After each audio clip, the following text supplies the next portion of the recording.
May 8th, 1902. Saint-Pierre was already awake. Fishing boats were coming back into the harbor, wooden hulls knocking against the docks, market stalls opening along the waterfront as the bells of the cathedral began calling people to Ascension Day Mass. Above the city, Mount Pelée was doing what it had been doing for more than a month: smoking. For 36 days, the mountain had been sending warnings into the streets below. Ash had fallen, tremors had shaken the city, gas emissions had increased.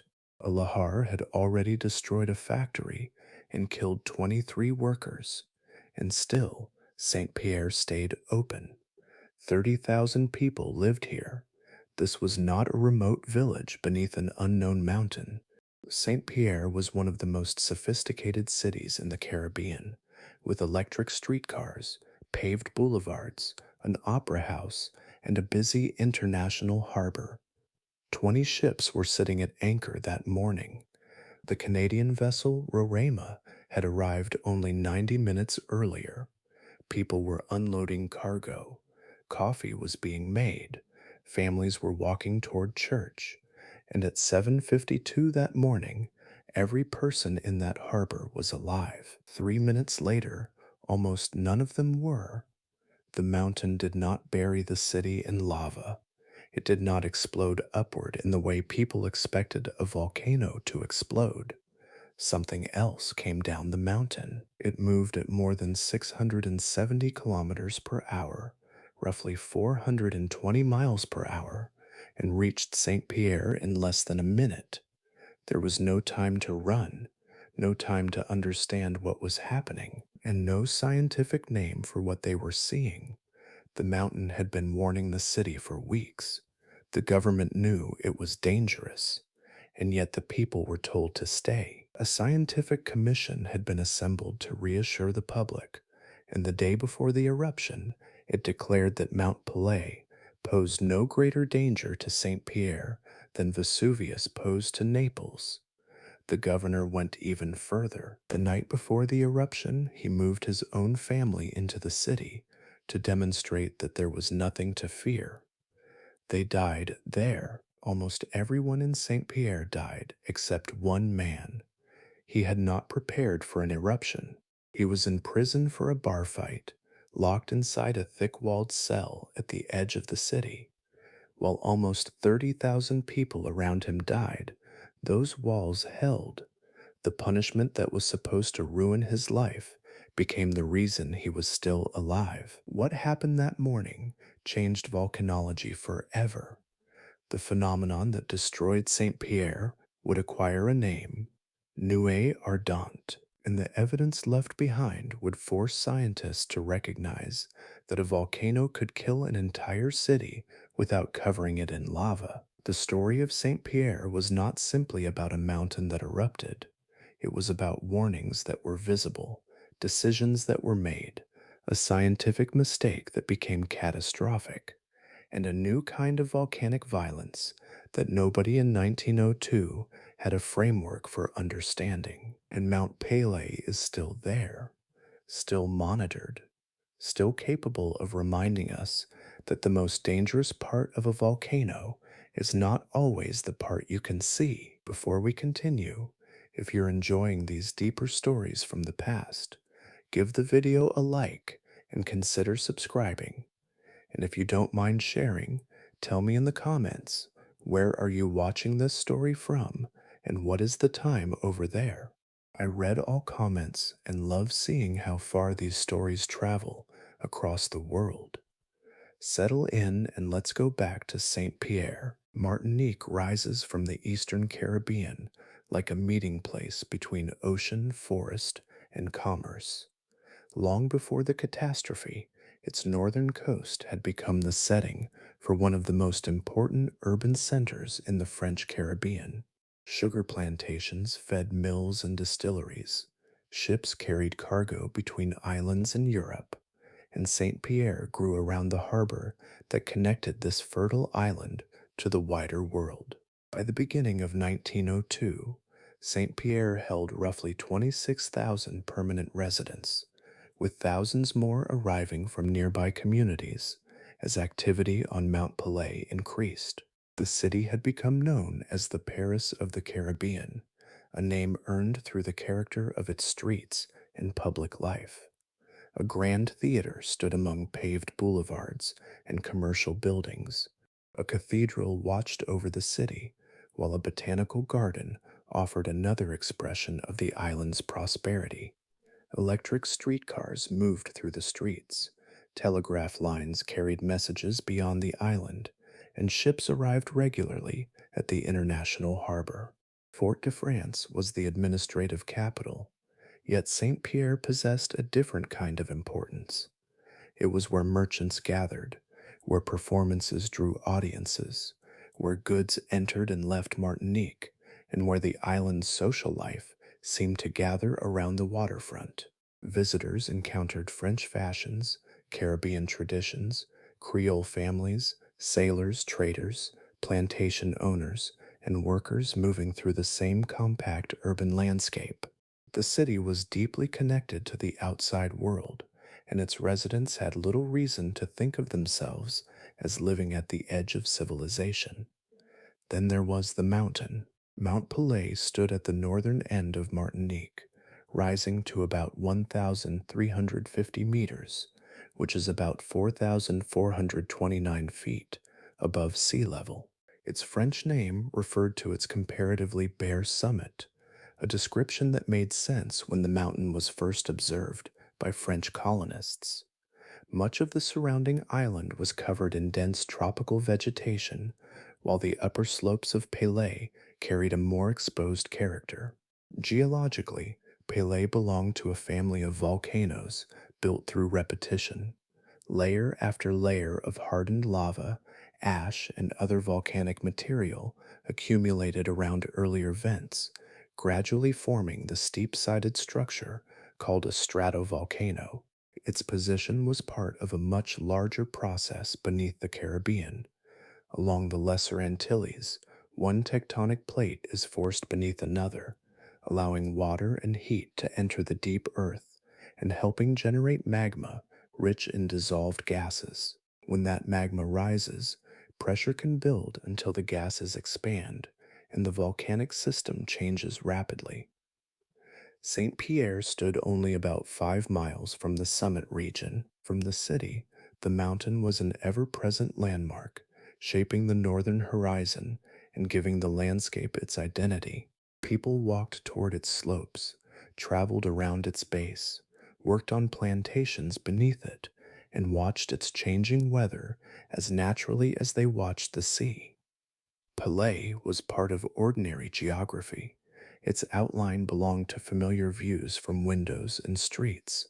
Children grew up with it above them. Travelers arrived beneath it, and workers crossed the island, knowing its slopes were there. The mountain had a name, a shape, and a place in daily life.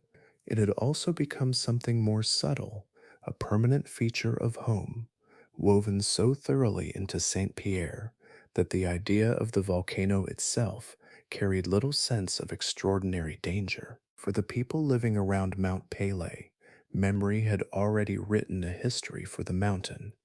It was a history of disturbances that arrived, made themselves known, and eventually faded. That pattern had been established within living memory, giving each new tremor a familiar place in the minds of residents. In 1792, Pelée produced a small phreatic eruption, driven by steam rather than a major release of new magma. Ash rose from the summit, the ground shook, and the disturbance passed without deaths or significant destruction. The event entered local memory as an inconvenience of the landscape, something unusual but manageable. 59 years later, in 1851, the mountain stirred again. Ash settled across parts of northern Martinique, sulfurous odors drifted through the surrounding countryside, and tremors were felt by people near the volcano. Once more, the activity diminished. There was no city destroyed, no great river of lava, and no lasting transformation of daily life. Pelée returned to its familiar state, and another generation learned the same lesson. The human mind is particularly receptive to patterns repeated without consequence. When an event has happened several times and ended safely, the next occurrence can feel like another version of the same story. Modern disaster researchers describe this tendency as normalcy bias, strengthened by prior experience. In Saint Pierre, that expectation had a physical history behind it. Residents had evidence from the past, and the evidence seemed reassuring. The difficulty was that the earlier eruptions had revealed only a narrow part of Pelé's behavior. Neither event had produced the towering lava dome and destructive pyroclastic activity that would later define the volcano's most dangerous character. No living resident had witnessed such an eruption. No local scientific record contained a first-hand account of one. The most important possibility was therefore absent from collective experience. Even the summit offered clues about the mountain's structure. At its upper reaches lay La Tongue Sec, a broad depression whose French name means dry pond. Its shape reflected an older volcanic collapse, leaving a basin surrounded by steep walls. The depression measured roughly half a mile across, with sections of its enclosing walls rising hundreds of feet above the floor. One side opened toward the southwest, aligning with the direction of Saint Pierre. That geometry mattered. A volcano does not release its energy equally in every direction when its summit structure guides the movement. The open side of the depression created a natural path toward the coast, while the city occupied the lower ground along that general alignment. The relationship could be seen from the island itself, yet in 1902 it was not understood as a map of potential destruction. The 50-year interval after 1851 added another layer to the illusion of safety. For a volcano, decades between eruptions can belong to an ordinary volcanic rhythm. For people, 50 years is long enough for memory to soften and experience to become tradition. The mountain seemed to have demonstrated its limits twice. Those earlier eruptions had therefore become more than historical events. They had become instructions, passed from one generation to the next through experience. Pelée had taught Saint Pierre what to expect from it, and that lesson was accurate only within the narrow boundaries of what anyone had seen before. The first changes appeared high on the slopes, where thin columns of vapor began rising from new openings in the volcanic ground. During February, acid fumaroles became more active, carrying sulfurous odors on certain winds toward the northern districts of Saint Pierre. The smell was part of the landscape now, mixing with plantation air and the scents of the coast. As March gave way to April, the mountain's activity acquired a rhythm that could be felt as well as seen. Small tremors passed through the ground, sometimes reaching the city.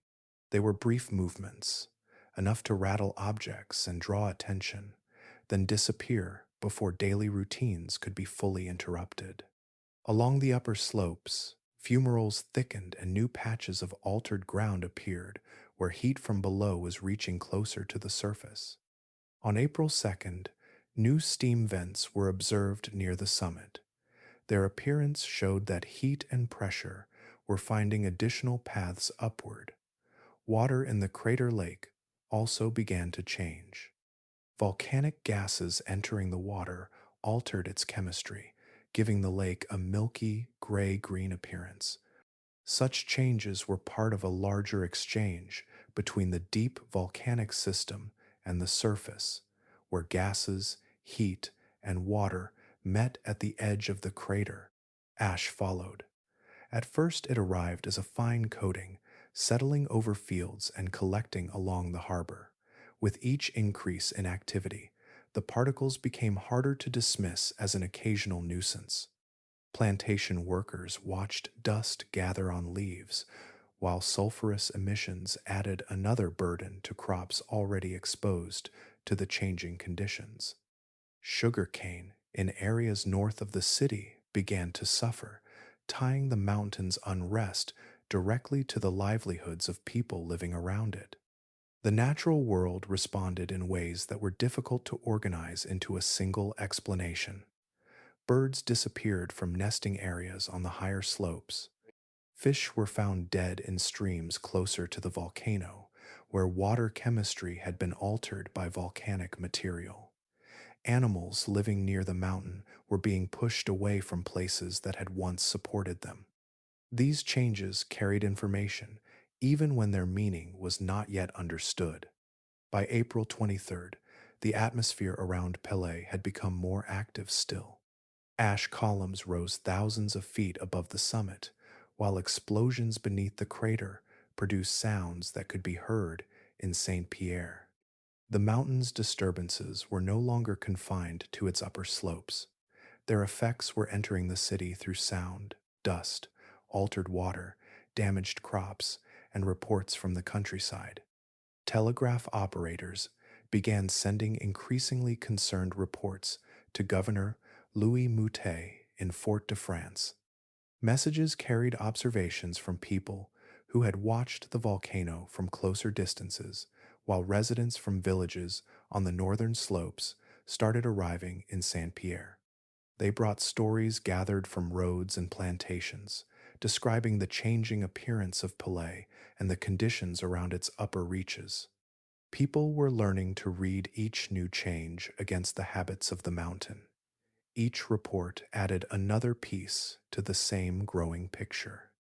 The volcano was communicating through vapor, trembling ground, altered water, falling ash, damaged vegetation, disturbed animals, and deep sounds rising through the island.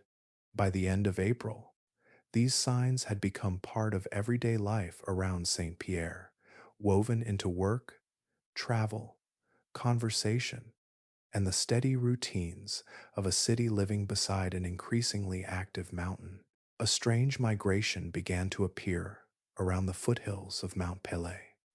Fer-de-lance snakes, normally associated with the island's forested uplands, were being driven toward inhabited ground. Heat, tremors, and volcanic gases were disturbing their habitat, sending the venomous pit vipers into plantations and along roads in the pressure district north of Saint-Pierre. The snakes were not alone. Large centipedes emerged from places where people rarely encountered them, while livestock became restless and vulnerable to the changing conditions. Contemporary accounts describe soldiers being called upon to kill serpents in the streets. Estimates place the number of fer-de-lance snakes moving through affected areas in the hundreds. Snake bites added another layer of danger to communities already living with ash, fumes, and tremors. The deaths were especially unsettling because they came from creatures that belonged to the island itself. The snakes had always been part of Martinique's ecology. Their sudden appearance near homes and working fields showed that something had shifted in the mountain environment. Animals were responding to changes that human observers could see, but could not yet translate into a complete picture of what was happening underground. Higher on Pelée, another sign was becoming harder to overlook. Birds that had occupied the upper slopes were disappearing from their usual nesting places. Volcanic gases can collect in low areas and enclosed spaces, while sulfurous emissions and other compounds can make the atmosphere hazardous to living creatures. A landscape losing its birds carried a different kind of message from falling ash. It suggested that the air itself was changing. Water offered another clue. Streams near the volcano became gray and foul as volcanic material entered the surrounding drainage system. Minerals released from hot volcanic rocks can alter water chemistry, especially when acidic fluids move through the ground and into springs and rivers. For people dependent on nearby water sources, these changes were practical concerns, especially for workers and families living close to the mountain. For the mountain, they were expressions of the same deep process already affecting the surface. Then the danger acquired weight and movement. On May 5th, the Rivière Blanche carried a lahar toward the coast. A lahar is a dense mixture of water, volcanic ash, rock fragments, and other debris that can move with the force of a river while carrying material from the volcano's slopes. In this case, the flow was hot and heavily charged with sediment. It surged into the coastal sugar factory belonging to the Guerin family. 23 workers were killed as the factory was overwhelmed. Buildings and equipment were swept away, and the flow continued toward the shoreline. When the lahar reached the harbor, the displaced water produced a small surge that rocked vessels at anchor. From Saint-Pierre, the event could be seen. The destruction at the factory was tangible and immediate, another unmistakable disturbance connected to Pelée and its restless slopes. People had watched the mountain change, watched animals flee, watched water deteriorate, and now watched volcanic debris reach the sea. Still, the rhythm of daily life gradually resumed. Work continued, ships remained in the harbor, and official voices offered reassurance. The lahar had demonstrated that the mountain could send material directly into inhabited areas, yet its meaning was absorbed into the growing collection of warnings rather than treated as a final instruction to leave. Politics had its own calendar that spring, and its dates were becoming entangled with the movements of Mount Pelée. Martinique was preparing for a legislative election, with the second round scheduled for May 11th, 1902. The vote was only days away, and Saint-Pierre remained an important center of political influence across the colony. Two broad political camps competed for that influence. The progressive movement drew much of its support from the wealthy white Creole planter class and from established commercial interests. The radical movement drew stronger support among the island's black and mixed-race majority, representing a different vision of political power and social change. The balance between them made the coming election particularly sensitive. Governor Louis Moutet belonged to the progressive camp. As the volcanic activity intensified, the possibility of a large movement of people away from Saint-Pierre carried political consequences alongside the obvious practical ones. Many of the residents, with enough money to leave, were among the governor's political supporters. If those people departed before the election, the progressive vote could be weakened at precisely the moment when every district and every voter mattered. The situation created an uneasy overlap between public safety and political calculation. An evacuation would have required officials to acknowledge that the mountain posed a serious threat to the city. Such an admission could empty Saint-Pierre, disrupt commerce, scatter voters, and make postponement of the election difficult to avoid. Reassurance, therefore, became part of the government's response to the volcanic unrest. Moutet's administration encouraged the population to remain. Public statements emphasized the manageable nature of the activity, while reports sent beyond Martinique presented the situation in less alarming terms. The newspaper Les Colonies also carried reassuring coverage, helping shape how residents interpreted the changing conditions around Pelée. Movement away from Saint-Pierre became more difficult as officials restricted the main roads leading from the city. The stated concern involved the arrival of refugees from communities closer to the volcano, whose presence could place additional pressure on Saint-Pierre. Yet, the practical effect of controlling the roads reached farther. People already living in the city had fewer options for leaving when conditions deteriorated. For families watching the mountain, this created an unusual contradiction. The physical signs of unrest were becoming more numerous, while the official language surrounding those signs remained measured. Ash could settle on a street, tremors could pass through a building, and reports could arrive from villages farther up the slopes, while the larger message from authority encouraged ordinary life to continue. Economic life added another weight to the decision. St. Pierre's harbor supported merchants, plantation owners, workers, and shipping companies. Closing the city or ordering a broad evacuation would interrupt trade at a time when political leaders were already focused on maintaining stability. Every additional day of normal activity helped preserve the appearance that the election could proceed as planned. Moutet also sent communications to officials in Paris, describing the volcanic situation in terms that minimized its immediate danger. The distance between Martinique and France made those reports especially important.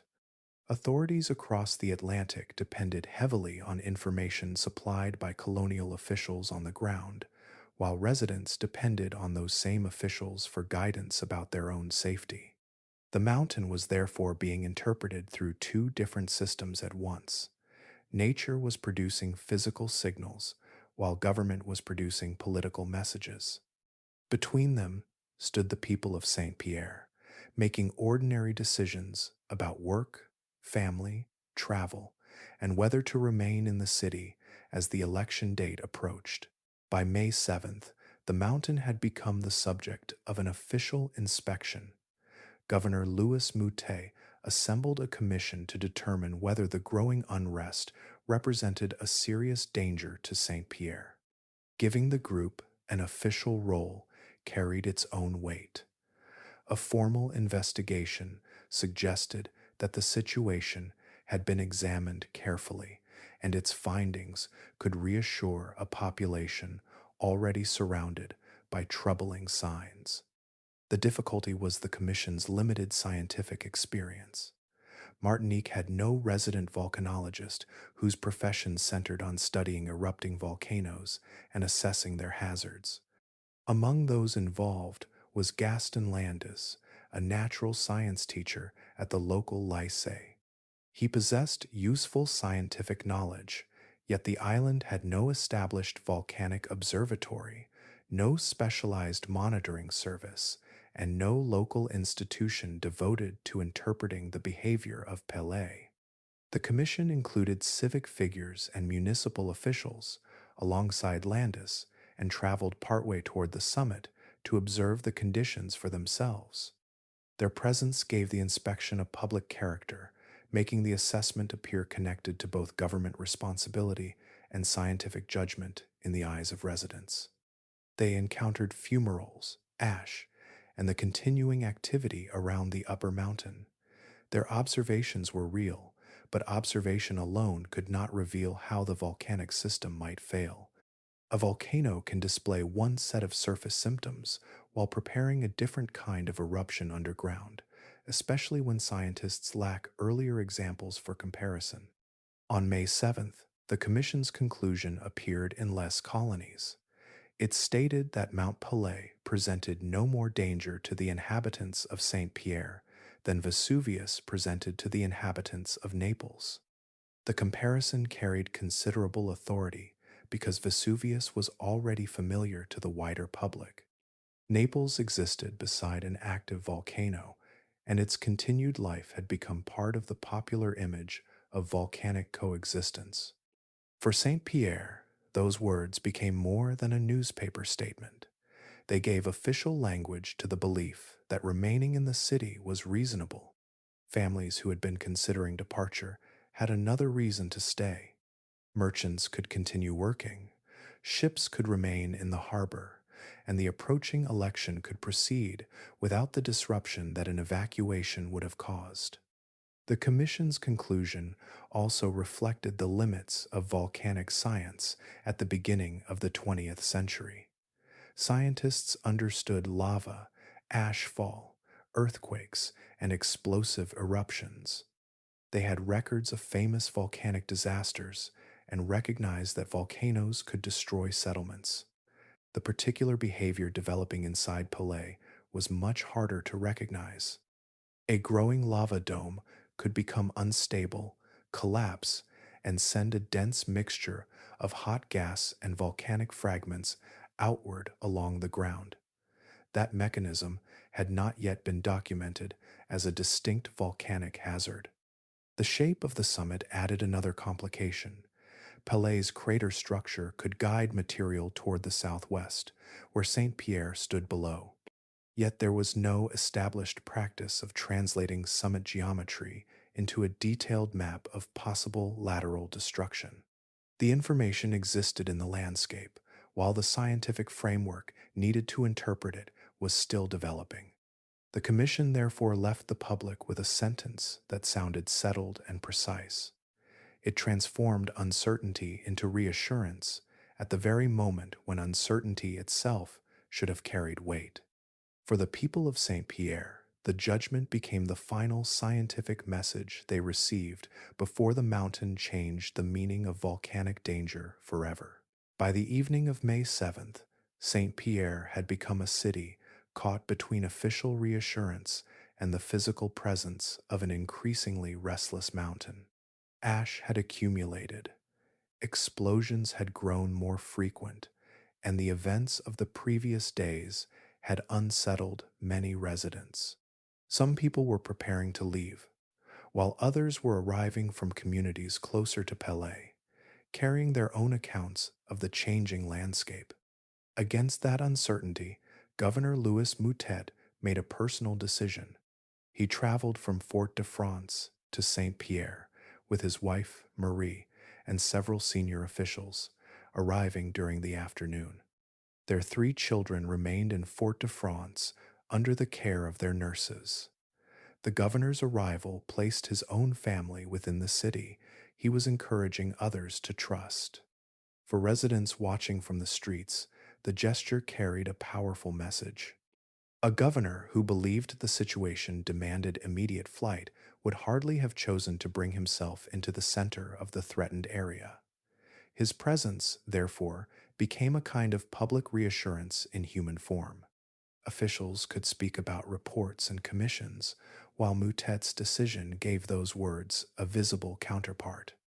His wife was also reported to have expressed a willingness to share the fate of the people of Saint-Pierre. At the time, the words belonged to the language of solidarity and public confidence. Within a matter of hours, they would acquire a tragic association with the city itself. Moutet met with members of the Scientific Commission after arriving and continued to support the reassuring assessment that had already been published. The mayor, Roger Fouché, followed a similar course. He remained in Saint-Pierre and continued encouraging residents to stay. Their presence helped preserve the sense that ordinary civic life could continue even as the mountain's behavior became increasingly difficult to reconcile with ordinary expectations. For people who had been considering departure, these signals mattered.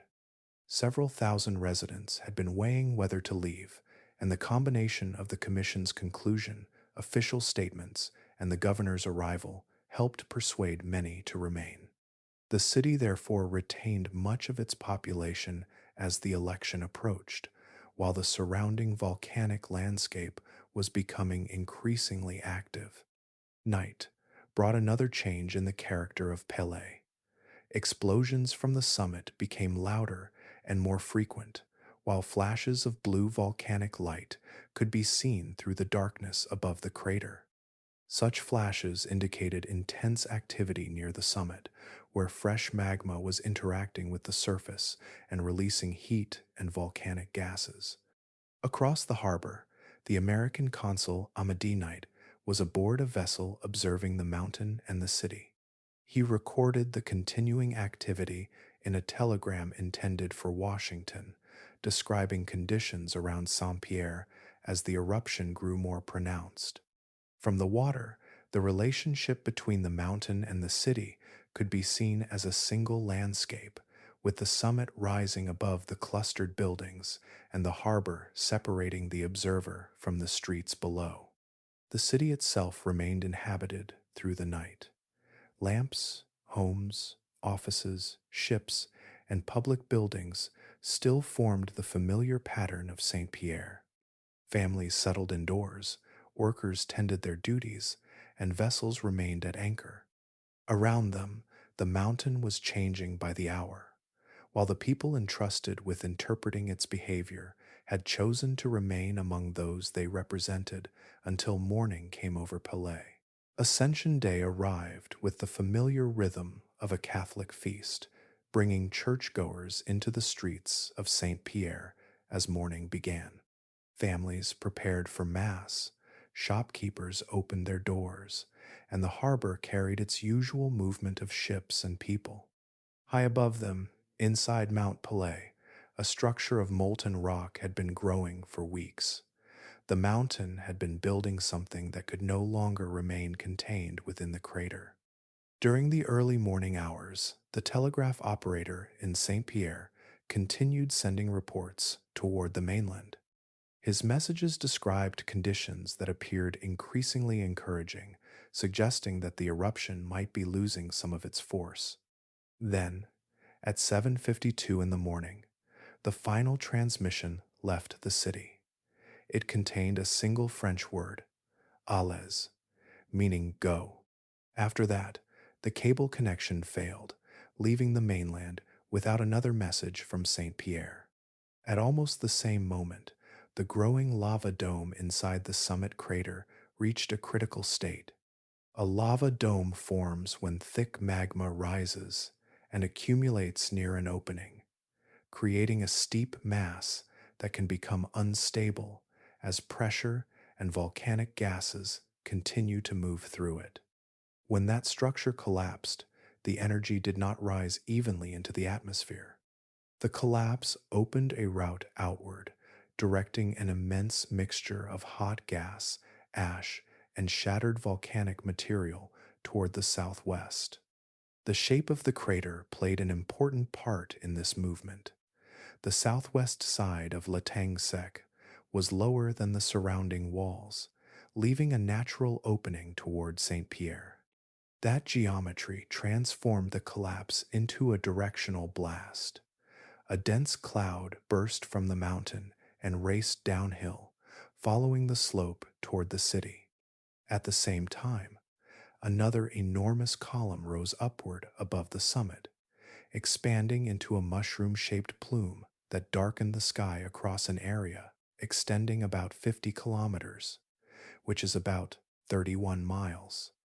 The descending cloud belonged to a phenomenon later known as a nuée ardente, a French term meaning glowing cloud. It moved with little separation between its gas, ash, and solid fragments, allowing the current to preserve its density as it followed the terrain. It was a mixture of gas, ash, and fragmented volcanic material moving together as a dense current. Early calculations placed the speed of the advancing fronts at more than 670 kilometers per hour, which is about 420 miles per hour. At such a velocity, the distinction between mountain and atmosphere became difficult to imagine. The current traveled as one rapidly moving body, carrying heat and debris downslope. Near the crater, temperatures were estimated at about 900 degrees Celsius, or 1,652 degrees Fahrenheit. By the time the current reached the city, estimates place its temperature somewhere between 200 and 400 degrees Celsius, or 392 and 752 degrees Fahrenheit. Even after cooling, the mixture retained enough heat to ignite, bury, and destroy structures within its path. Saint Pierre was still beginning its morning when the mountain's geometry, pressure, and accumulated material converged. Churches were preparing for a holy day, streets were filling with ordinary activity, and the harbor remained connected to the wider Caribbean. Above all of it, the eruption had found a route that led directly from the crater toward the city. The cloud that entered Saint Pierre was unlike the lava people had imagined. It carried no glowing river at its front, no advancing wall that could be watched from a distance. The nuée ardente was a dense current of volcanic gas, ash, and shattered rock, heated to extraordinary temperatures and kept moving by its own internal momentum. In modern terms, it belongs to a class of eruptions called pyroclastic density currents, though that language would not exist in 1902. The current behaved partly like a fluid. Its mixture of hot gases and fine ash remained dense enough to hug the ground, while larger fragments were carried within the turbulent mass. Hills, valleys, and slopes guided its movement, shaping its path as naturally as water follows a channel. This allowed the current to spread rapidly across the lower terrain, while remaining connected to the mountain that had produced it. Speed made the difference between this phenomenon and ordinary lava. Molten lava can advance slowly enough for people to recognize the danger, gather belongings, and move away. The current from Pelée traveled at extraordinary velocity, with estimates reaching about 670 kilometers per hour, which is about 420 miles per hour. At that pace, distance offered little protection. A person could have been only moments away from safety while still seeing nothing approaching through the streets. Heat added another layer of destruction. Temperatures within the eruption were estimated to exceed 1,000 degrees Celsius or 1,832 degrees Fahrenheit. At such temperatures, wood, fabric, human tissue, and many other materials can undergo rapid thermal damage. The process differs from an ordinary fire because the current carries heat through a moving mixture of gas and particles, delivering energy across surfaces almost immediately. There was another danger inside the cloud, less visible than its heat. The moving current displaced and mixed with the surrounding atmosphere, while volcanic gases reduced the amount of breathable oxygen available near the ground. For anyone caught within the dense flow, breathing could become impossible as heat, ash, and gases overwhelmed the air. The current therefore attacked through several physical mechanisms at once, leaving little opportunity for escape once it reached the city. For the people of Saint-Pierre, the distinction between lava and this new phenomenon was crucial. Lava belonged to familiar volcanic imagery, a glowing substance that emerged from the mountain and spread across the land at a pace that could often be observed. A pyroclastic current offered almost the opposite experience. Its greatest force traveled within a cloud, and the cloud itself could move faster than ordinary human movement. Geologists already knew that ancient volcanoes left behind thick deposits of ash and fragmented rock. Those layers preserved evidence of powerful eruptions long after the landscapes that produced them had changed. What Pelée added was a living demonstration of how such deposits could form. The event connected a geological record to an immediate human experience, revealing that a phenomenon preserved in stone could also cross a populated landscape within minutes. The language of volcanic science would eventually change because of Pelée. The eruption showed that a volcano could produce a fast, ground-hugging current capable of overwhelming an entire city before its residents had time to understand what was moving toward them. For Saint-Pierre, the scientific distinction arrived too late to matter. The distance from Mount Pelée to Saint-Pierre was only about 8 kilometers, which is about 5 miles, yet on the morning of the eruption, that short stretch of ground became almost meaningless. When the lateral blast broke free, the cloud began descending toward the city at extraordinary speed. Less than a minute later, it had reached the outskirts. There was no interval long enough for a warning to travel through the streets, for families to gather, or for most people to understand that the mountain had changed. At sea, several witnesses had a wider view of what was approaching. From ships positioned farther out in the harbor, survivors described a dark mass racing down the slope, preceded by a sudden rush of hot air. Some compared the sound to 1,000 cannons. Others remembered continuous thunder, an immense rolling force that seemed to fill the morning. These descriptions were attempts to translate an event that moved too quickly for ordinary language. The cloud descended as a single advancing front, its ash and gases obscuring the landscape behind it. Behind the leading edge, fragments of rock and heated debris remained suspended within the turbulent flow, making the approaching mass difficult to distinguish from the darkened air of ash around it. At approximately 7:53 in the morning, the current reached Saint-Pierre. Streets, houses, churches, workshops, gardens, and narrow alleys were swept into the same moving cloud. Within seconds, the geography of the city ceased to matter. Walls offered little protection. Open spaces offered none. The current passed through the urban landscape with such speed that people caught outdoors had almost no opportunity to move away from its path. The harbor suffered at the same moment.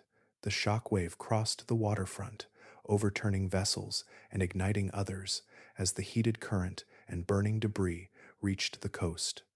Around 20 ships had been anchored there, creating a dense concentration of wooden hulls, rigging, cargo, and people. The disaster, therefore, extended beyond the streets, reaching into the ships that had connected Saint-Pierre to the wider Caribbean. Among them was the Roraima, a Canadian vessel that had arrived only about 90 minutes before the eruption. The ship caught fire as the blast reached the harbor, killing most of the passengers and crew. A small number survived, though many suffered severe burns. Their survival depended partly on their position within the ship and the protection offered by its structure, circumstances that turned the vessel into a fragile boundary between life and the advancing heat. Another ship, the Rotterdam, managed to escape under its own power. Its captain was scorched, and hot ash covered the decks, yet the vessel was steered away from the burning harbor. From the water, the crew could watch Saint-Pierre disappear beneath smoke, ash, flame, and debris. The scale of time remains one of the most difficult parts of the event to comprehend. From the first lateral blast to the devastation of Saint-Pierre, only minutes passed. The cloud crossed 8 kilometers, which is about 5 miles, in less than a minute, while the destruction of the city unfolded within roughly 3 minutes from the eruption's beginning. A community that had spent centuries building streets, homes, churches, businesses, and connections across the Caribbean was overwhelmed in a span shorter than an ordinary morning journey. The first view of Saint-Pierre after the current had passed was difficult to classify. Patterns made the ruins especially difficult to read. Streets remained where streets had been, yet the buildings around them had been flattened, fractured, or stripped apart. The destruction carried the signature of immense directional force. Walls closest to the path of the cloud had fallen in the direction of travel, while others collapsed inward. The scene combined features associated with fire, earthquake, and blast, yet belonged fully to none of them. Iron beams had been bent and twisted by the force moving through the city. Masonry that had stood for generations was scattered across streets and courtyards. Among the stranger pieces of evidence was a cast iron statue of the Virgin Mary. The statue weighed about 3 tons, and it was found roughly 16 meters, which is about 52 feet, from its original position on a church pediment. Such an object could be moved only by an extraordinary surge of energy, giving physical form to the violence that had crossed the city. Inside the Church of Saint-Pierre, the morning congregation had gathered for Ascension Day Mass. The building suffered a complex collapse, with portions of the facade remaining while interior walls gave way. Those inside were killed by the combination of heat, pressure, and volcanic gases. Across the city, victims showed evidence of thermal injury and suffocation. Some were discovered in positions that preserved the instant at which the current reached them. Their surroundings changed before they had time to move far. Along the waterfront, another source of destruction added fuel to the aftermath. Rum warehouses held large quantities of spirits in wooden casks. When the heated current reached them, the containers ruptured and ignited. Burning liquid spread through nearby streets, carrying the fire into places the initial blast had already damaged. Flames continued to consume parts of Saint-Pierre for 3 days, turning the aftermath into a prolonged landscape of heat, smoke, and ruined structures. The harbor presented its record of the eruption. Of roughly 20 vessels at anchor, most were overturned, burned, or otherwise destroyed. The shock wave disturbed the water and contributed to the violence along the waterfront, while fragments of ships and cargo drifted among the wreckage. A harbor that had recently carried passengers, merchants, sailors, and supplies became a field of damaged hulls and floating debris.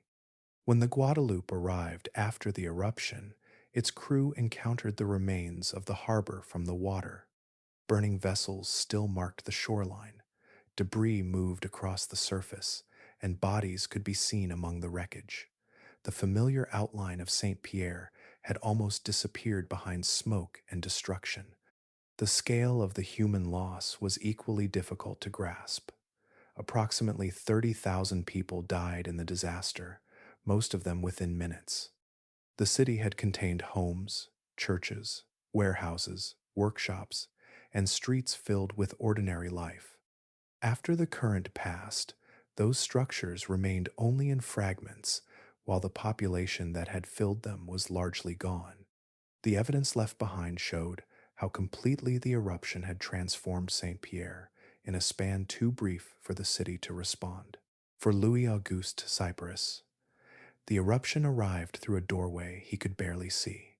The prison cell where he had spent the night was a small stone chamber, partly below ground, with walls of heavy masonry and no window.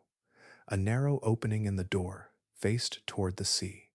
It had been built to isolate prisoners, to make the hours of confinement feel separate from the life beyond the walls. Cyparis had been born near Saint-Pierre on June 1st, 1874. He worked as a laborer and sailor, and local accounts gave him a reputation for drinking and fighting. On the night before the eruption, he became involved in a violent dispute. Accounts differ over whether a machete was involved or whether the incident was a broader barroom brawl. Whatever its exact shape, the encounter ended with his arrest. He was taken to the prison and placed in solitary confinement, a decision made for an ordinary disturbance on an otherwise extraordinary night. The cell offered almost no comfort, yet its construction created an accidental refuge.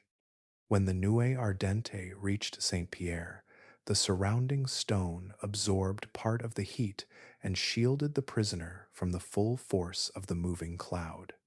The narrow slit allowed hot ash and gases to enter, scorching his chest, legs, and back. The air around him became painfully hot, and the darkness of the chamber remained complete. Still, the walls held against the pressure and heat surrounding them. Outside, the city had been transformed within moments. Inside, Cyparis could not see any of it. He had no view of the streets, no knowledge of the harbor, and no way to understand why the world beyond his cell had fallen into such a strange absence. His injuries were severe, yet he remained conscious. The same prison that had confined him as punishment now separated him from the full thermal violence outside. Its position, partly below ground, mattered as much as the strength of its walls, placing the cell away from the most direct path of the current. 3 days passed before anyone reached him. During that time, there was no food, no water, and no practical way to call for help. His world had contracted to stone, darkness, pain, and the faint possibility that someone might eventually enter the ruined building. Above him, the remains of Saint-Pierre settled into the aftermath, while the prison became part of the wreckage surrounding him. Then rescuers working through the ruins heard something from below. It was a human groan coming from within the damaged prison. They began clearing the debris and followed the sound toward the buried cell. The work was slow, with broken masonry filling the spaces where rooms and corridors had once connected. Stone by stone, the opening widened until they found Cyparis alive. His survival rested on a strange meeting of circumstance and architecture. A fight had placed him in confinement. Thick masonry had shielded him from the worst of the eruption. A narrow slit had admitted enough heat to burn him badly while limiting the passage of the cloud itself. The cell had been designed to remove a person from ordinary life, and during those 3 days, that isolation became the narrow boundary between death and survival. What had begun as a routine punishment had left one human being enclosed in stone while an entire city disappeared around him. The first rescue vessels reached Saint-Pierre while smoke still drifted above the harbor. Among them was the French naval cruiser Souchez, whose arrival offered the first outside view of what had happened. From the water, there was almost no city to recognize. Buildings, streets, churches, and houses had merged into a low field of ash and broken masonry. Fires still burned among the ruins, especially where rum warehouses had released their contents into the streets. Those who came ashore encountered a landscape altered in a matter of moments. The air carried several layers of the disaster at once: sulfur from the volcano, smoke from timber, the heavy sweetness of burning rum, and the unmistakable presence of human remains. Rescuers moved through streets filled with bodies, while others searched the collapsed church and the harbor. Thermal damage had made identification difficult, turning familiar faces into something that families could scarcely recognize. For the rescuers, the work carried an unusual uncertainty. There was little boundary between buildings and their remains, while every movement through the debris disturbed layers of ash covering possessions, timbers, and stone. They searched because the prison still offered recognizable walls, and enclosed spaces sometimes survived when open streets had been swept away. The prison stood among this wreckage, partly collapsed yet supported by sections of its original stonework. Rescue workers searched through the damaged structure, clearing debris from foundations and chambers that had survived the blast. Their work eventually brought them toward the cell where Cyparis had been confined. For 3 days, he had remained there with severe burns, little water, no food, and no knowledge of what had become of Saint-Pierre. Then the sound came from inside the ruins. Rescuers heard groaning beneath the broken masonry and stopped to listen. They cleared the debris around the cell, working toward the narrow door. When it was finally opened, Cyparis was still conscious. His body had been badly burned, particularly across his chest, legs, and back. Yet he could speak coherently to the men who found him. He was lifted from the prison and carried toward the waiting rescue vessel. After days without water, dehydration had weakened him, while the burns required urgent treatment. He was taken to Fort de France, where doctors treated the injuries left by the eruption. The marks on his body would remain for the rest of his life, a physical record of the few feet of stone that had separated him from the full force of the disaster. Cyparis did not immediately understand the scale of what had happened outside his cell. He had spent the catastrophe cut off from every ordinary sign of the world, unable to see the harbor, hear survivors, or know whether Saint-Pierre still existed. Only after his rescue did the scale of the destruction become apparent. The man who had entered the prison as a prisoner emerged into a city that had lost nearly everyone. The charge that had placed him behind that door was eventually forgiven, and Cyparis received a pardon, A punishment imposed for a night of disorder had become the circumstance that preserved his life. His survival carried an unusual irony, written into the same stone walls that had first confined him. The cell had been built to separate one person from society, and on the morning of May 8th, 1902, that separation became the shelter that allowed him to leave the ruins alive. For a few people at the edges of Saint-Pierre, the eruption became something they could describe because they had lived through its first seconds. Their stories came from places the main cloud reached only partially, from a cellar, a coastal refuge, or the decks of vessels lying beyond the most destructive part of the harbor. The exact number of survivors remains uncertain, especially when people who escaped the immediate blast later died from their injuries. The clearest accounts belong to a very small group. Léon Compère Léond, a shoemaker living near the southern edge of the devastated area, was among them. When the blast arrived, he was close enough to feel the heat and force directly. He later described the sky darkening and a violent wind striking the city. His arms, legs, and body were burned, while people around him collapsed. The location of his home, near the boundary of the most destructive zone, gave him a narrow margin that others did not have. He eventually made his way away from Saint-Pierre, carrying burns that remained part of his story for the rest of his life. Another account came from Havivra da Ifrile, a young girl who escaped toward the water as the eruption unfolded. She reached a small boat and sheltered in a coastal cave, where the surrounding rock gave her protection from the worst of the advancing cloud. Ash and hot debris still reached her, leaving her injured. Days later, rescuers found her at sea. Her testimony preserved a rare view of the eruption from close to the water, where the mountain, the city, and the harbor became one moving field of darkness and fire. Farther out, sailors and passengers aboard ships experienced the disaster from another perspective. The vessels at anchor were struck by the advancing heat, ash, and pressure, yet some people survived long enough to be rescued. Their position on the water gave them a view across the harbor as the cloud crossed the shoreline. For these witnesses, the eruption arrived as a sequence of physical sensations: a sudden darkness, intense heat, falling ash, and the violent movement of ships around them. The British steamer Rotterdam became the most extraordinary example. Captain Edward William Freeman managed to steer the damaged vessel away from the harbor, while much of his crew had been killed or badly injured. The ship's decks were covered with hot ash, and combustible parts of the vessel caught fire. Freeman himself suffered severe burns while keeping the ship moving toward safety. His later account became one of the important first-hand descriptions of the catastrophe, preserving details that could never have been gathered from the ruined streets.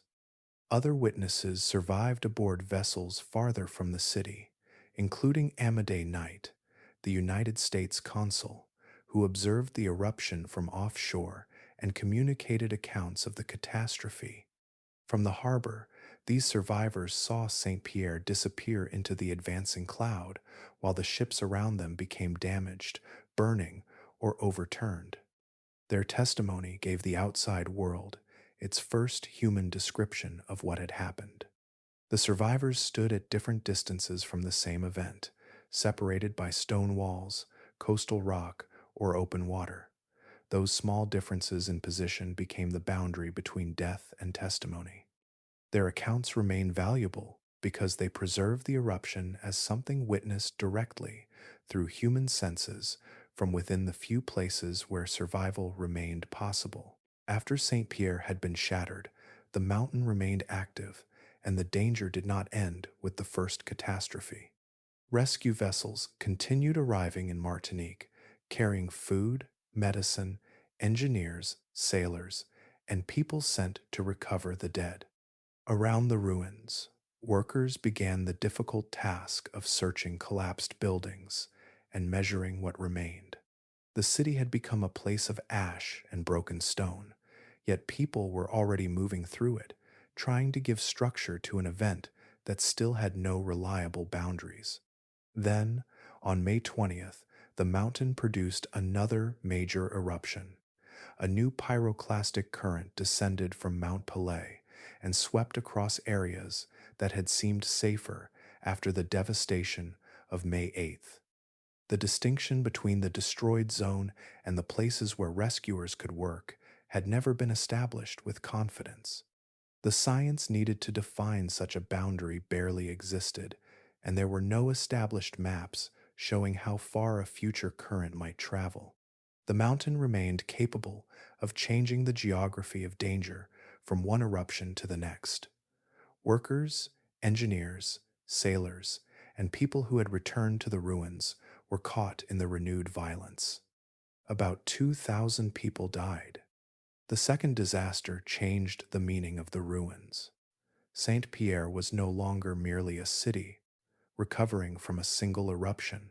The mountain had demonstrated that its destructive reach could change from one event to another, extending into places where survivors and relief workers had gathered. Every movement through the landscape carried an assumption about distance, direction, and safety, yet those assumptions had no tested framework behind them. For several months, the pattern continued through repeated explosions and pyroclastic currents. Ash rose over the island, tremors continued, and the volcanic dome altered the summit. On August 30th, another major eruption sent a destructive current farther south and east than the earlier events. Morne Rouge, a settlement that had become a refuge for people displaced from the original danger zone, lay in its path. More than 800 people were killed there, while additional deaths occurred in nearby communities. The August event showed how easily a place regarded as distant enough could become exposed when the direction of an eruption changed. Across the three major disasters, the death toll rose beyond 29,000 and approached 30,000. The number included people killed on the first morning, those caught by the renewed eruption in May, and those struck during the August advance. The scale was extraordinary, yet the sequence was also revealing. Each eruption added another piece to the understanding of how a growing lava dome could produce repeated ground-hugging currents with different paths and ranges. Mount Pelée continued erupting into 1905. Smaller explosions, tremors, ash emissions, and changes at the summit persisted after the mass casualty events had ended.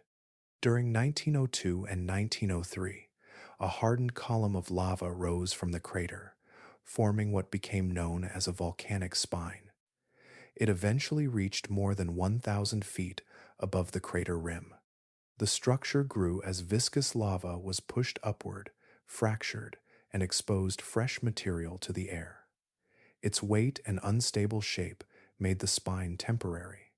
Sections broke away and collapsed over the following years, leaving the mountain altered long after the people around it had begun rebuilding their lives. In July of 1902, Alfred Lacroix stepped onto Martinique carrying the habits of a mineralogist and geologist into a landscape that had become a field laboratory. He had been sent to study what Mount Pelée had done. Yet the work demanded more than collecting broken rock. Lacroix examined deposits, mapped the altered terrain, inspected the volcano, and listened to people who had witnessed the disaster. The fragments around Saint-Pierre became evidence, each layer preserving a different movement of the eruption. Lacroix soon recognized that the material covering the ground could reveal how the destructive current had traveled. Ash, pumice, rock fragments, and finer particles had settled in distinct arrangements, while thicker deposits followed the contours of the land. Their distribution showed that the deadly mixture had behaved as a moving current rather than as an ordinary fall of ash. The mountain had produced a process whose path could be reconstructed from what it left behind. The name Lacroix chose was nuée ardente, a French expression meaning glowing cloud. He used it for the incandescent cloud-like current associated with the eruption. The phrase carried both the appearance of the phenomenon and the intense heat that accompanied it. More importantly, it gave scientists a precise term for an event that had previously been difficult to describe with the vocabulary of conventional volcanic eruptions. His observations continued through repeated activity on Martinique. During the winter of 1902 and 1903, Lacroix watched new episodes and studied the growing lava dome. These repeated events allowed him to compare one current with another, separating accidental details from the features that belonged to the process itself. He could examine how the currents followed valleys and slopes, how deposits accumulated, and how the dome supplied unstable material to the eruptions. The mountain was becoming a natural experiment in volcanic behavior. Those observations formed the basis of La Montagne Pelée, et ses eruptions, published in 1904.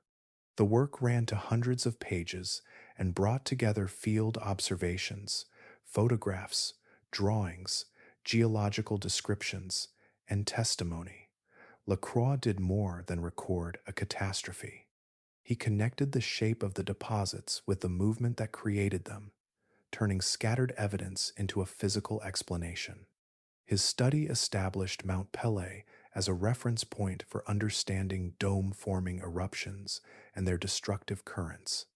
The significance of that vocabulary reached beyond Martinique. Once a phenomenon had a name and a recognizable set of physical characteristics, it could be compared with similar deposits and eruptions elsewhere.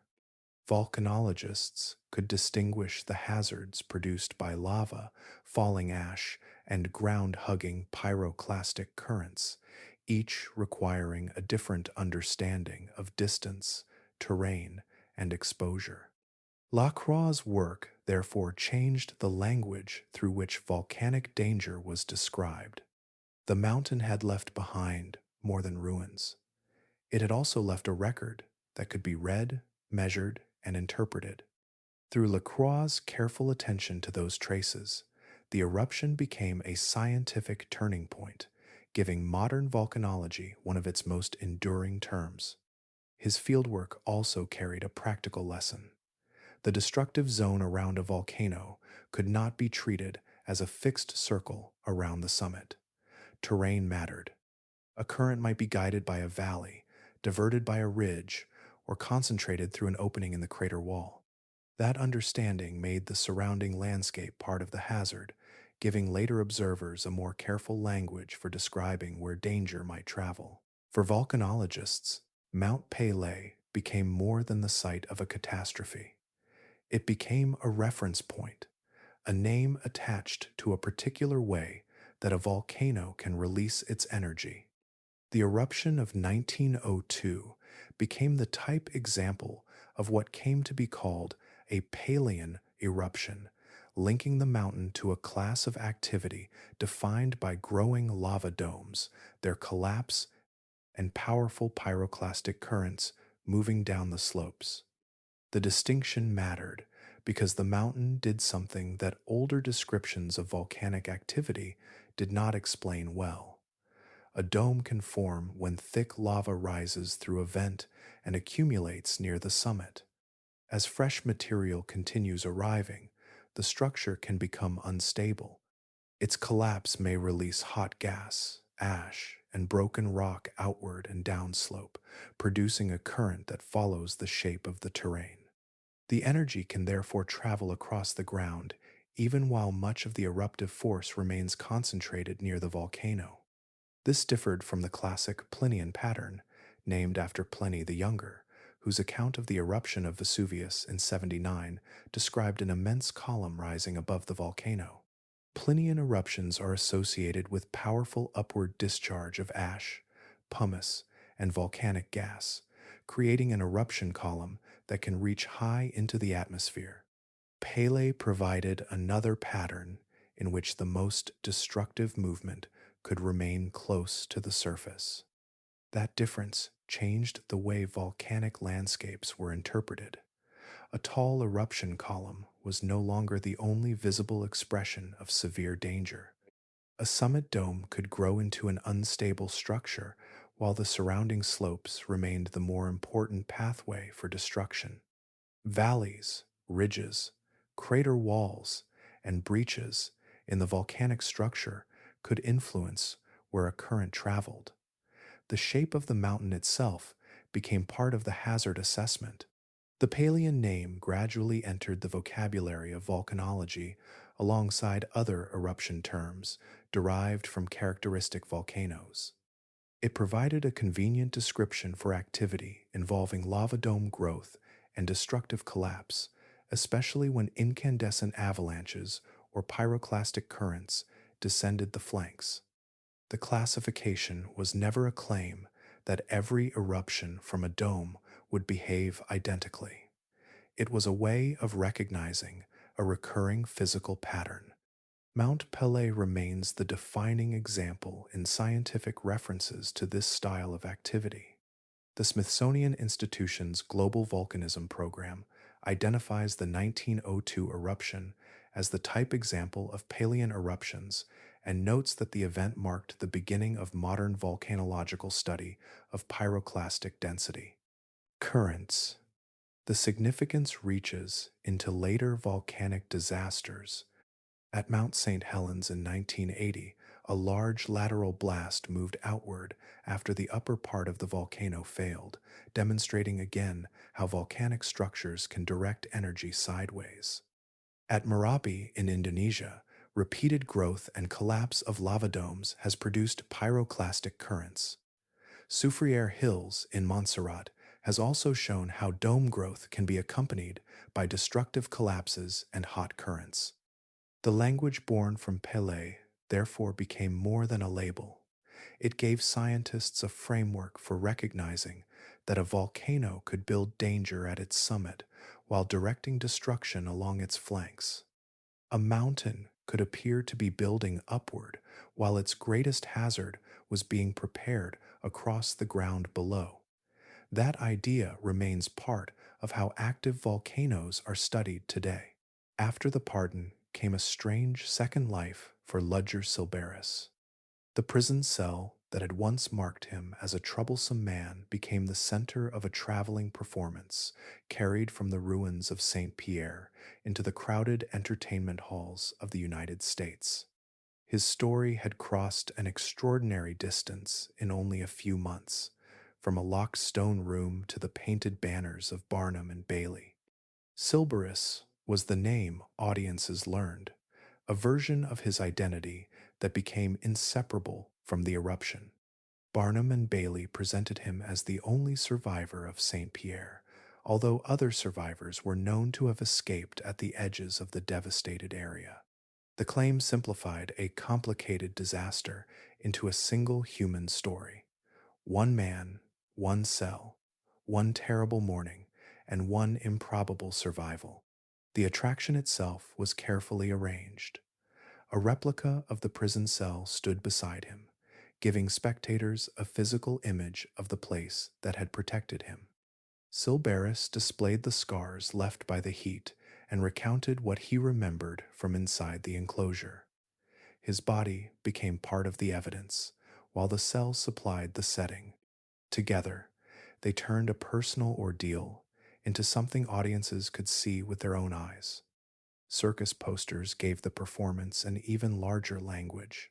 Cyparis was advertised as the man who lived through doomsday, a phrase that transformed a volcanic disaster into an almost biblical event. Thousands of people came to see the man who had endured what seemed impossible. The attraction carried an uneasy irony.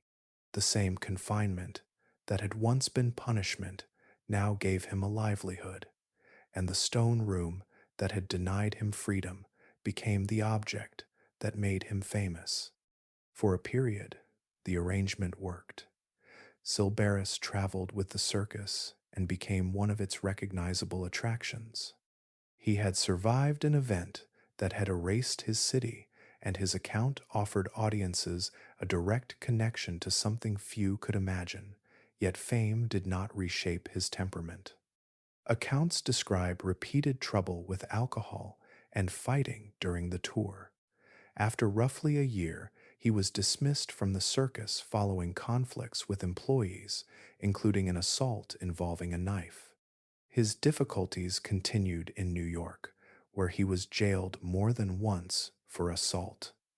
Eventually, he was expelled from the United States. The celebrated survivor then returned to a life far removed from the bright spectacle that had surrounded him. He moved through parts of the Caribbean and later settled in Panama, where he worked and lived for years after his circus career had faded. Cyparis died in Panama in 1929 at about 55 years of age. By then, the crowds, posters, and stage lights belonged to another chapter. His death passed with little of the attention that had followed his rescue. The man once presented as a living wonder had become obscure again. In Saint-Pierre, however, the old cell remained. Its stones still mark the place where punishment became protection, where a brief legal sentence altered the course of one man's life. Today, the cell stands among the ruins as a physical reminder of that strange turn in history, while the name Louis-Auguste Cyparis remains attached to one of the most unusual survival stories ever carried onto a circus stage. The political story of Saint-Pierre became inseparable from the volcanic one because decisions made in offices and meeting rooms shaped who remained in the city when the mountain erupted. Governor Louis-Auguste had placed himself in Saint-Pierre with his wife on the evening before the catastrophe, presenting his presence as reassurance during a period of mounting concern. Both died on May 8, along with Mayor Rodolphe Fouché and much of the city's civic leadership. Their deaths left no opportunity for public reckoning. That came later, when officials in Martinique and France began examining the days before the eruption. The approaching legislative election had created powerful pressure to keep Saint-Pierre functioning. Evacuation would have disrupted voting, damaged confidence, and raised political consequences for those responsible. Warnings were therefore softened, uncertainty was emphasized, and attempts to leave were restricted. The scientific commission assembled to assess Pelée also produced reassurance, even though its members had little understanding of the particular volcanic process that ultimately destroyed the city. As reports and testimony accumulated, the disaster acquired a troubling second identity. Newspapers and commentators could describe it as a natural catastrophe, yet the human decisions surrounding it made the story harder to accept as an unavoidable act of nature. People had seen ash, falling debris, poisonous gases, damaged roads, and other signs of escalating danger. Some had already left, others wanted to leave. The choice to maintain normal civic life placed thousands within reach of a hazard whose exact form remained unknown. French authorities investigated the conduct of officials after the catastrophe. The conclusions were complicated. Scientific ignorance received substantial blame, reflecting the genuine limitations of volcanic knowledge in 1902. No established framework existed for understanding the lateral blast that emerged from Pelée, and officials could not calculate its speed, reach, or precise path. At the same time, later historians have questioned whether uncertainty could justify the refusal to evacuate when the visible warning signs had become so severe. Precaution did not require perfect knowledge of the mechanism. It required accepting that the consequences of remaining had become unacceptable. That distinction became important far beyond Martinique. Saint-Pierre entered the growing history of disaster management as an example of how technical uncertainty can interact with political pressure. A warning can lose its power when leaders fear the economic cost of acting, when authorities worry about public disorder, or when an evacuation is treated as an admission that earlier assurances were mistaken. The mountain supplied the physical force, while human institutions determined how many people remained exposed to it. A later tragedy in Colombia offered a painful parallel. On November 13th, 1985, Nevado del Ruiz generated lahars that overwhelmed Armero, killing more than 23,000 people. Scientists and officials had received warnings about the volcanic danger, and hazard maps existed, yet communication problems, uncertainty, and delayed action prevented an effective evacuation. The circumstances were different from Saint-Pierre, and the hazard itself was different, but the underlying lesson was familiar. A warning has little value when knowledge, authority, and action fail to meet at the same moment. For Saint-Pierre, the political aftermath therefore became part of the disaster's historical record. The ruined city showed what the volcano could do. The decisions made beforehand showed how vulnerability could be created long before the first blast arrived. For a city that had once been the commercial heart of Martinique, Saint-Pierre entered the years after 1902 with a different rhythm. Fort-de-France, already the administrative center of the island, gained the importance that Saint-Pierre had once held through trade, government, and population. The transfer was not announced in a single decree. It emerged through necessity as businesses, institutions, families, and political influence gathered around the city that had escaped the catastrophe. Ships increasingly favored its harbor. Aid arrived from across the Atlantic and the Caribbean. Ships carried food, medicine, clothing, tools, and building materials, while money and supplies came from France, the United States, Britain, and neighboring islands. For a time, Saint-Pierre remained at the center of attention. Its importance before the eruption made abandonment difficult to imagine, and rebuilding began as people returned to the land where homes, workshops, churches, and streets had once stood. Reconstruction, however, never restored the old city. Some buildings rose again on their former foundations, while other spaces remained occupied by fragments of the destroyed town. The population recovered only partially. Saint-Pierre had once held around 30,000 inhabitants, yet the modern town has only a few thousand residents. The scale of that difference can be felt in the streets, where the present city occupies the same setting without recreating the dense urban life that existed before the eruption. Fort-de-France became the lasting center of Martinique's political and economic life. Its harbor, institutions, and growing population gave it advantages that Saint-Pierre could no longer match. What had begun as an emergency shift became a permanent change in the island's geography. The old capital did not disappear entirely, though. It became something different, a smaller town whose identity was increasingly tied to memory. The ruins helped preserve that identity. Instead of clearing every trace of the catastrophe, parts of the old city remained incorporated into the rebuilt town. Stone walls rise beside later structures. Foundations mark streets that no longer carry the same names or traffic. The remains of the theater, the cathedral, and the prison connect the present town with the vanished city, each fragment carrying a different piece of its former life. The spaces between those remnants also became part of the town's character, where present streets pass through an older landscape. Saint-Pierre now has roughly 4,000 residents, a number that makes the scale of the loss tangible without needing to recreate it in figures. The town is living again, with homes, businesses, visitors, and ordinary routines, yet the older city remains embedded within it. The ruins are not isolated from modern life. They stand among roads and buildings, allowing memory and daily existence to share the same ground. The French state has recognized the heritage value of Saint-Pierre, while Martinique presents the town as a city of art and history. Its ruins, museums, churches, and archaeological remains form a landscape where the catastrophe can be studied without reducing the town to a single day.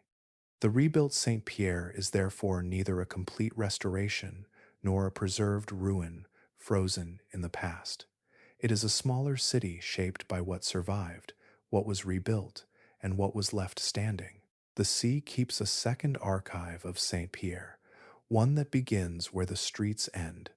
On the morning of May 8th, 1902, numerous vessels crowded the harbor, and the eruption turned the waterfront into a graveyard of timber, iron, cargo, and human lives. Many ships burned, capsized, or sank after being struck by the hot current and falling material. Their remains settled onto the seabed, where they became part of the history of the town above. The wrecks were scattered across depths that change rapidly beyond the shore. Some lie within the range of ordinary recreational diving, while others rest much deeper. The Roraima, one of the best known, lies around 60 meters, which is about 197 feet below the surface. The Tamaya rests much deeper, reaching about 85 meters, which is about 279 feet. These depths place different wrecks within very different forms of underwater exploration, and some require specialized equipment and training. The Roraima carries a particular weight in the story. This Canadian passenger and cargo vessel had arrived in Saint Pierre shortly before the eruption and was caught in the catastrophe. It burned for hours before sinking, leaving a large iron hull on the seafloor. Today, marine growth has spread across its surfaces, while fish move around openings that once belonged to a working ship. The structure has become both a wreck and a habitat, shaped by more than a century of saltwater and living organisms. Other vessels preserve different fragments of the harbor's past. The Tamaya, a three-masted merchant ship, remains among the deepest and most demanding wrecks. Its bell was recovered decades after the disaster and now forms part of the archaeological record of Saint Pierre. Smaller wrecks and scattered remains add further pieces to the underwater landscape, showing how many vessels once depended on this port. The passage of time has altered the ships without erasing them. Metal has corroded, wood has broken apart, and coral and other marine organisms have claimed portions of the wreckage. Some objects survived in recognizable form, including fittings, bottles, bells, and other remnants associated with maritime life. Each artifact carries the scale of an ordinary day that ended within minutes, when cargo, machinery, and personal possessions were carried from a busy harbor into the sea. The underwater remains also changed the way the disaster could be remembered.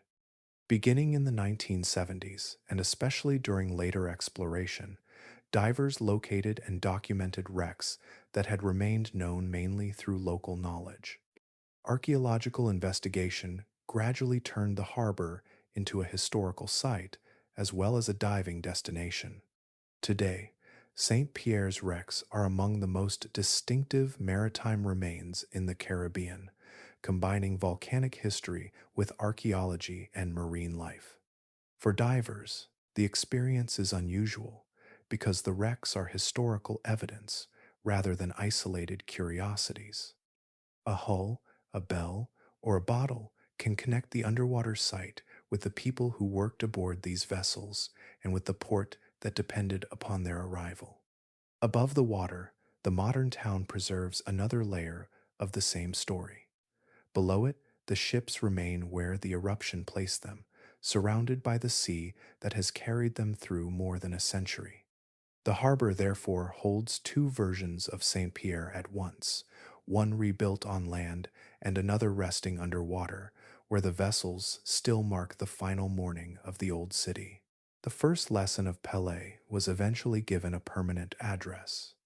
In the years after the catastrophe, observation moved from occasional visits by individual scientists toward organized surveillance of the volcano itself.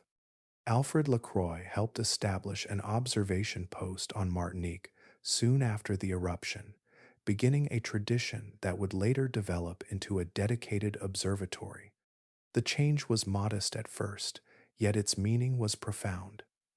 A volcano could now be treated as a place requiring continuous attention rather than a mountain remembered only when it began to erupt. Before 1902, governments rarely maintained volcanological expertise as a standing public service. Scientists might travel to an eruption, collect specimens, interview witnesses, and return home with their findings. That approach could describe an event after it happened, while offering little protection beforehand. Saint-Pierre revealed the cost of that distance. The absence of permanent observation meant that changes in the mountain had to be interpreted through scattered reports, local experience, and incomplete scientific knowledge. The years that followed brought a gradual transformation. France eventually developed permanent scientific surveillance of Mount Pelée, and the observatory that exists there today records earthquakes and other signals associated with volcanic activity. Modern instruments can detect patterns that human observers could never reliably notice, allowing scientists to compare present conditions with long records of the mountain's behavior. The purpose is not to predict every eruption with perfect precision. It is to recognize changing levels of danger early enough for authorities to make informed decisions. That philosophy spread far beyond Martinique. Volcanic observatories became part of a wider international system in which seismic activity, ground deformation, volcanic gases, and other indicators could be measured repeatedly. Hazard maps divided landscapes according to their potential exposure, while evacuation routes could be planned before an emergency began. The mountain was no longer studied only as a geological object. It became a changing system whose behavior had consequences for roads, towns, farms, ports, and entire communities. Risk could be described spatially, with zones of greater and lesser danger surrounding the summit. Such maps gave evacuation planning a physical form, turning scientific knowledge into decisions that could be understood before an emergency unfolded. One of the clearest tests of this new approach came at Mount St. Helens in 1980. Months of earthquakes, surface changes, and eruptions gave scientists an opportunity to observe a volcano approaching major instability.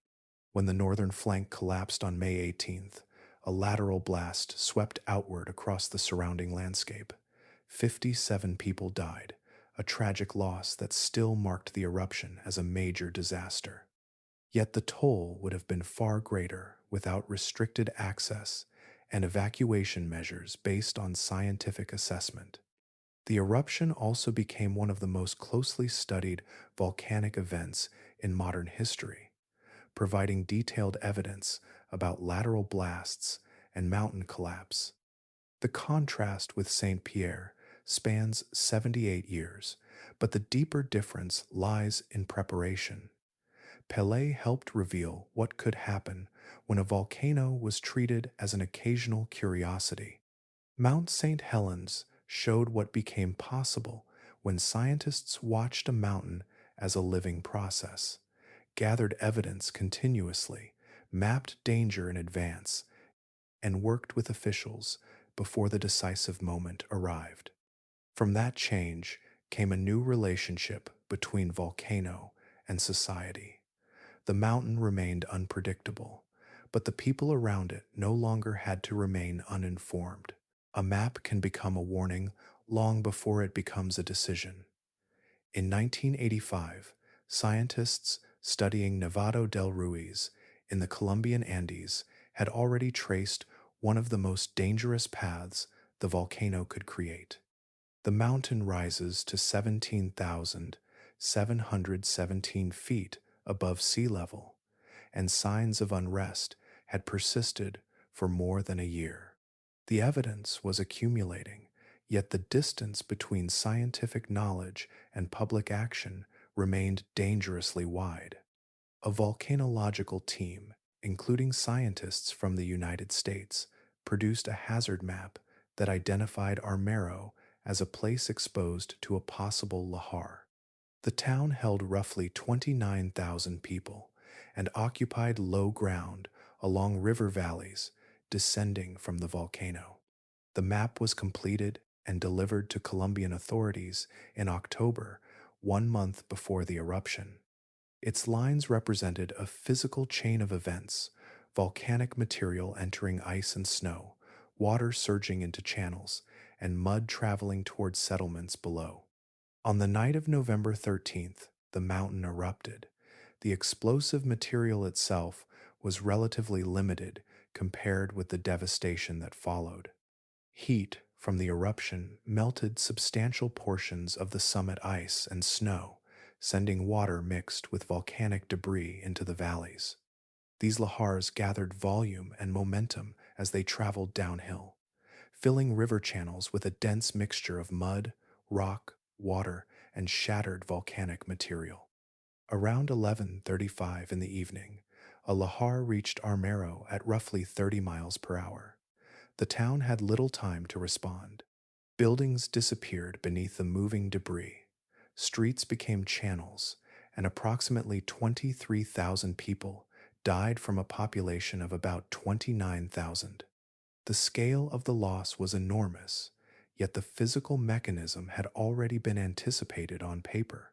The tragedy rested heavily on the gap between having information and acting upon it. The hazard map was never distributed widely to the public. Evacuation was delayed, and no effective mass evacuation took place before the lahar arrived. Authorities faced the disruption, expense, and uncertainty that evacuation would create, while the danger itself remained difficult for many officials and residents to grasp. Scientific warnings competed with political and economic concerns until the mountain made the decision for everyone. Saint-Pierre had shown a similar failure 83 years earlier. In both disasters, danger was recognized before the final catastrophe, while institutions struggled to translate that recognition into decisive protection. The details differed. Pelée produced a devastating pyroclastic current, while Nevado del Ruiz transformed ice and snow into lahars.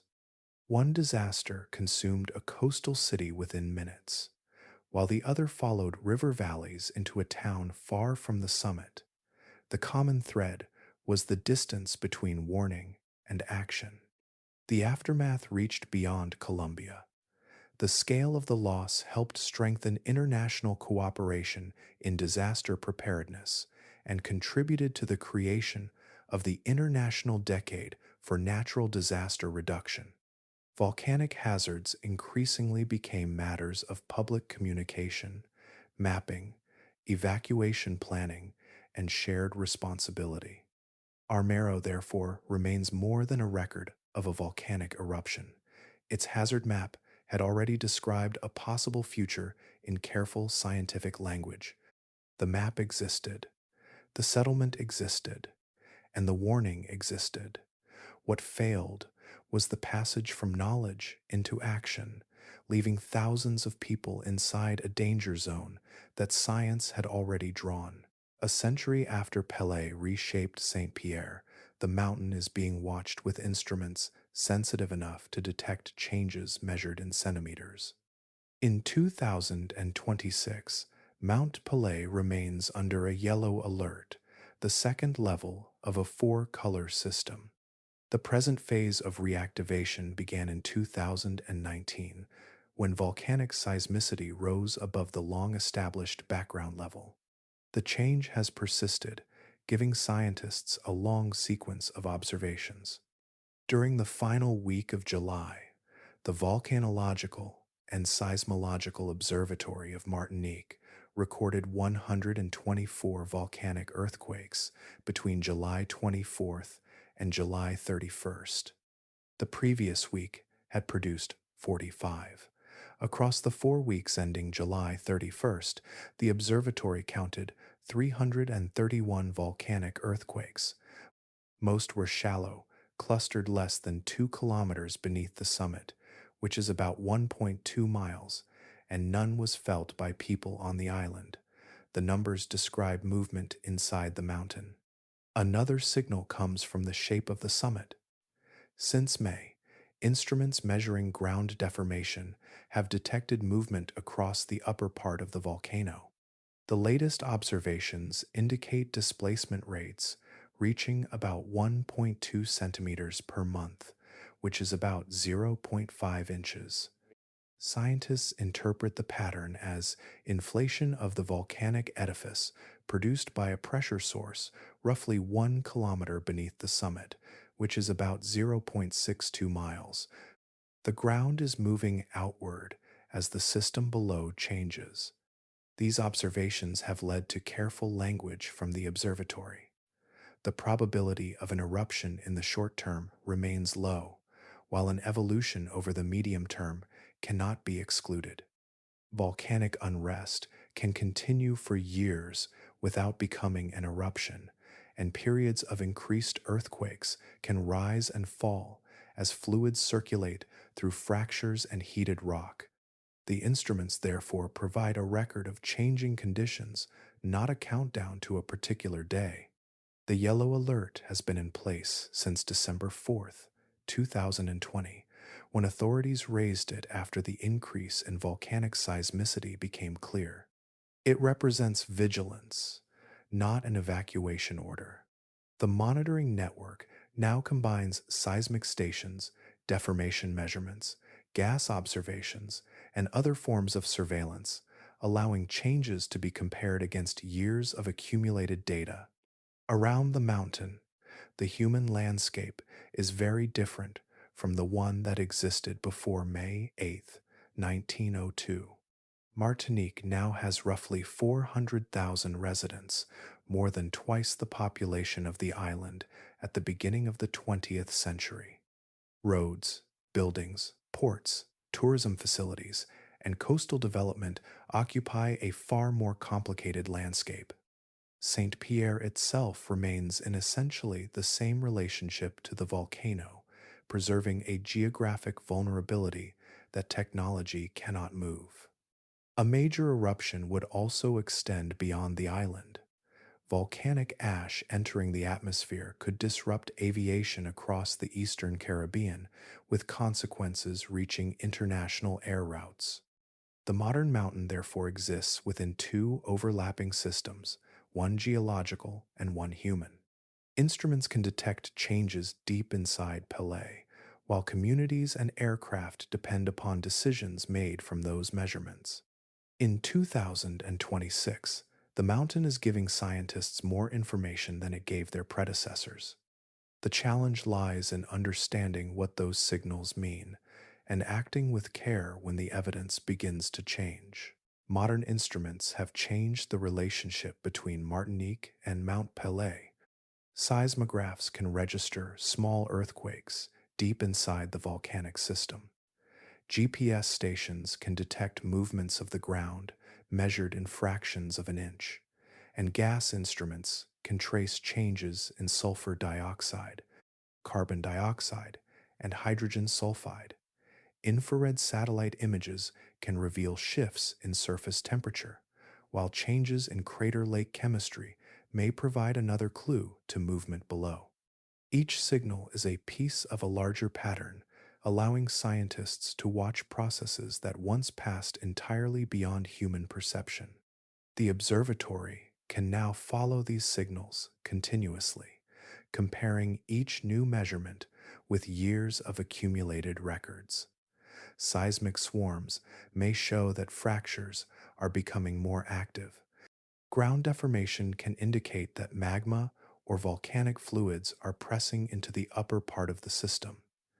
Gas changes may reveal pathways opening toward the surface. None of these observations carries a precise countdown. They describe conditions, probabilities, and changing levels of concern. That distinction matters most when an alert rises. A volcano can move from elevated unrest toward an eruption within hours, while another may remain restless for months or years without producing a major event. Even when the warning signs are unmistakable, scientists may still be unable to determine whether the eruption will begin with a collapsing lava dome, a directed blast, a vertical ash column, or another sequence altogether. The maximum intensity also remains difficult to establish in advance. Nature does not provide a fixed timetable simply because instruments are watching. In 1902, Martinique had none of this. There were no seismographs recording the volcano, no satellite images tracking its surface, no instruments measuring volcanic gases, and no permanent team of trained volcanologists on the island. Observation depended largely on what people could see, hear, smell, or feel. Reports could be dismissed, misunderstood, or delayed, leaving decisions to officials who had little scientific information to guide them.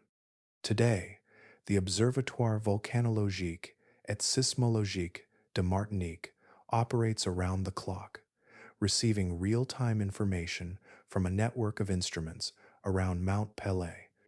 Evacuation routes, assembly points, and designated safe areas have been established across northern Martinique. The difference is profound. A future disturbance would have measurable signals, specialists interpreting them, and institutions prepared to act. Warning time could be counted in hours or days instead of arriving after the first destructive current had already crossed the city. Still, the central uncertainty remains. A rapidly developing event could compress those hours into a much smaller window. Martinique now has roughly 400,000 residents, more roads, denser coastal development, and far more complicated logistics than the island possessed in 1902. Moving a modern population requires communication, transportation, coordination, and trust, all functioning together under pressure. Science can reduce the unknown. It can recognize patterns, measure change, and create time where none existed before. It cannot promise the exact moment when a volcano will cross a threshold, nor guarantee that every warning will arrive early enough for every person to leave. The lesson carried by Mount Pelée is therefore measured in probabilities rather than certainty, with every instrument adding another imperfect but valuable line of evidence. Better knowledge can narrow the space between the first sign and the necessary decision, while the mountain itself remains free to choose its own pace. On the morning of May 8th, survival could depend on the thickness of a wall, the position of a ship, or the few streets separating one house from another. Their significance emerged afterward when investigators traced the boundaries of destruction and placed surviving names upon a map. Cyparis offers the clearest example. His prison cell had been built to restrain a man, with thick masonry and a narrow opening turned away from the direction of the greatest blast. When the hot current reached Saint-Pierre, those physical features became an accidental shelter. Cyparis had made no calculation about the volcano. He had no warning system or scientific knowledge to guide him. The architecture around his body determined more than his own choices could have done. Along the harbor, distance performed a similar role. Some sailors and passengers survived aboard vessels positioned farther from the shoreline, where the destructive current and burning debris reached with less force. Their survival depended partly on where their ships happened to be anchored. A vessel only a short distance away could occupy an entirely different zone of danger. The harbor became a map of boundaries drawn by pressure, heat, and momentum. Léon Compère Léon experienced another version of the same geometry. His house stood near the southern edge of the area, struck with overwhelming force. That position gave him a margin that many neighbors only a short distance away did not possess. 50 yards can seem trivial on an ordinary street, yet during an event moving across a city in moments, such a distance can become the difference between exposure and shelter. Timing mattered just as much as location. Some residents had already left Saint Pierre during the days when concern was spreading through the island. Their departures were treated by many others as unnecessary alarm. They survived because they acted before the destructive event arrived, when movement was still possible and roads remained open. Others attempted to leave but encountered official restrictions that kept people inside the danger zone. Had those departures been permitted, many more lives could have been spared. This changes the way survival is remembered. It is tempting to divide a disaster into the wise and the careless, the prepared and the unprepared, the fortunate and the doomed. Saint Pierre resists that arrangement. Information was incomplete, warnings were contested, and the physical behavior of the eruption remained beyond the understanding of those caught within it. Even a person who recognized danger had limited control over roads, transportation, family obligations, and official decisions. The 30,000 who died and the handful who survived cannot be separated by a simple measure of courage or intelligence. Their stories were shaped by position, timing, construction, and the movement of the eruption itself. A wall happened to stand between one person and the heat. A ship happened to rest beyond a dangerous boundary. A road happened to remain open, or happened to be closed. In disasters that unfold with such speed, survival can become an arrangement of physical circumstances assembled without intention. The uncomfortable truth is also the most human one. There was little room for heroic choices once the phenomenon had begun. The outcome had already been shaped by where people stood, when they moved, and what surrounded them. Geometry and accident could decide what judgment never had the chance to change. Saint Pierre does not present its history from behind a distant fence. The past is woven directly into the streets where people live, work, eat, and walk beside the sea. Modern buildings rise around fragments of the older city, while restaurants welcome visitors within sight of walls that endured the destruction. The harbor still receives boats, and ordinary life continues along the same shoreline where another generation once watched ships gather for trade. Near the center of town, the theater remains one of the clearest pieces of that earlier world. Its facade and arches still stand, while the interior has opened to the sky. Stone outlines rooms that once held performances, conversation, and the movement of an evening crowd. After more than 120 years, the structure can appear suspended between two states, carrying enough of its original form to suggest the building that once stood there without concealing what happened to it. The cathedral offers another kind of fragment. Sections of its stone walls remain standing at heights of 20 to 30 feet, which is about 6 to 9 meters, while the nave has been exposed to weather and sunlight. Plants grow through the floor, where rows of pews once filled the interior. The building no longer functions as a church, yet its surviving proportions preserve the scale of a place that once gathered much of the city beneath one roof. A short distance away, the old prison occupies a modest place within the modern town. Its stone walls appear almost ordinary beside surrounding buildings. Through a grate, visitors can see the small cell associated with Cyparis, measuring roughly 5 by 8 feet, which is about 1.5 by 2.4 meters. Such a confined space became the setting for one of the city's rare survivals, and the cell remains visible without needing reconstruction or theatrical interpretation. At the Musée Volcanologique, photographs provide another form of memory. Images made before the eruption show broad streets, cafes, shops, and residents dressed for ordinary life. Their faces and clothing belong to a functioning community rather than a historical abstraction.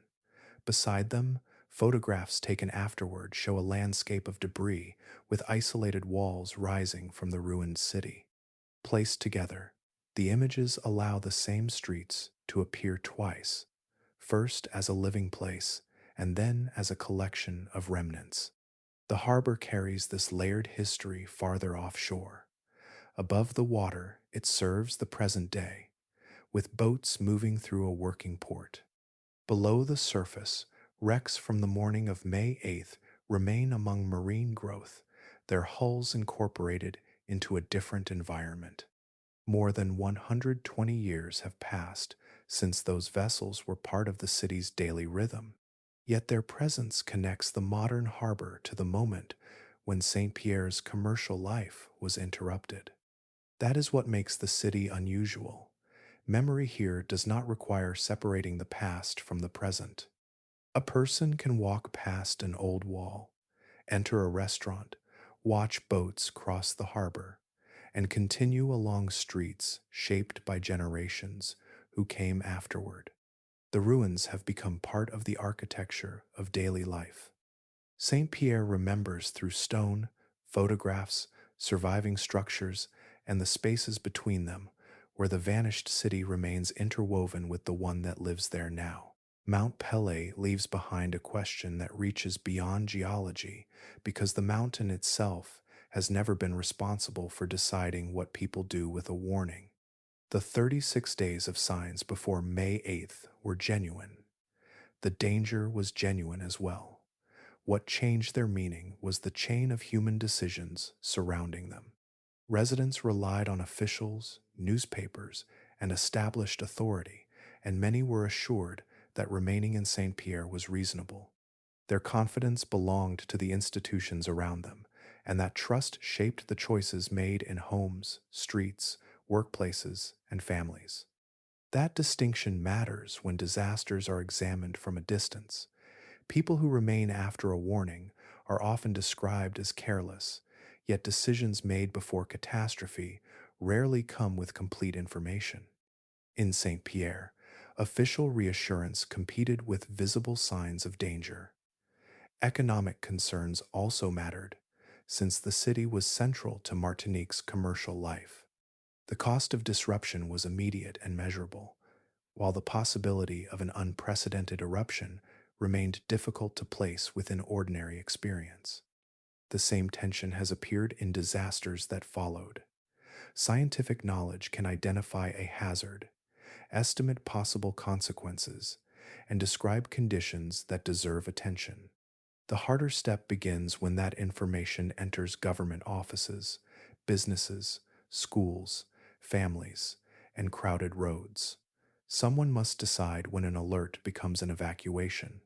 Someone must accept the financial cost of closing a town or interrupting transportation. Someone must speak plainly enough that uncertainty does not become reassurance. In 2026, that human layer surrounds Mount Pelée again. Modern instruments can record changes in the volcanic system that 19th century observers could never measure.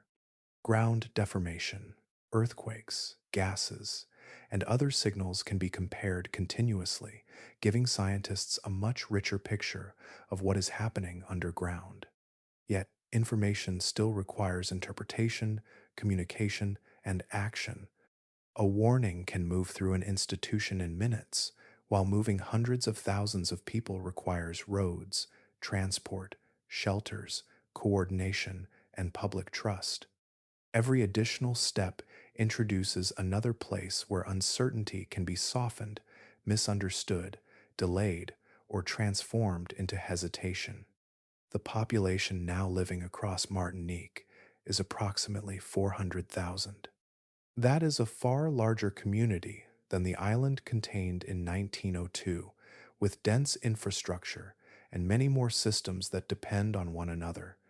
If an evacuation became necessary, the challenge would involve more than announcing danger. Authorities would need to communicate clearly, maintain public confidence, manage traffic, protect vulnerable people, and adapt as conditions changed. Science could support every one of those decisions without making them itself. This is where the legacy of Pelée becomes especially precise. The eruption demonstrated that knowledge can exist inside an institution while its consequences remain absent from public action. The failure, therefore, reaches beyond the instruments available at the time. It concerns honesty, responsibility, and the willingness to accept disruption before certainty arrives. The mountain also changed what volcanologists understood about catastrophic eruptions. Pelée showed that a volcano can destroy a city through processes that produce little or no flowing lava, and that an unfamiliar form of eruption can compress the interval between warning and disaster. The enduring lesson is therefore larger than danger alone.